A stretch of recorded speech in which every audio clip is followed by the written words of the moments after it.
C'est le meilleur rapport prix-performance. La qualité, c'est vraiment incomparable. En hiver, la maison reste chaude tout de suite. Dès la première journée, j'ai baissé mon chauffage de 2 crans, vous imaginez? Et alors pendant l'été, il y a eu la canicule, on n'a pas senti les coups de chaud, la maison elle est toujours restée à la même température. C'est quand même incroyable au niveau confort. C'était le choix évident pour notre rénovation, car c'est un isolant écologique et biosourcé. La ouate de cellulose est un isolant écologique composé de papier ignifugé. Sa fabrication est française dans le département de la Vendée. Ces ballots de journaux sont tout d'abord réduits en fibres qui combleront chaque interstice pour éviter les ponts thermiques. Cet écomatériau demande 3 fois moins d'énergie à la fabrication que la laine de verre. Il contribue au recyclage et engendre peu de pollution environnementale. Il permet de fossiliser et d'économiser le CO2.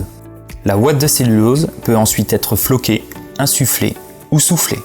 Au-delà de son faible impact environnemental, cet isolant écologique et biosourcé possède une capacité de déphasage jusqu'à 2,5 fois supérieure par rapport à la laine de verre.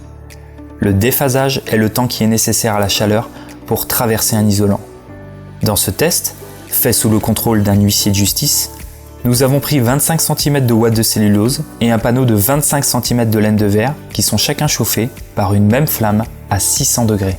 Ce test met en évidence le fait que l'air chaud traverse très difficilement la ouate de cellulose. La flamme, aux alentours des 600 degrés, ne traverse pas l'isolant, parce que le transfert des calories est presque stoppé dès le premier centimètre. C'est la nature et la densité de la ouate de cellulose qui ralentissent de manière très importante le transfert des calories. La laine de verre soufflée, qui est 2 fois moins dense que la ouate de cellulose, laisse passer plus facilement la chaleur, car sa capacité thermique est plus faible et ses fibres s'opposent moins à la convection. Cela est en défaveur de la performance de l'isolation.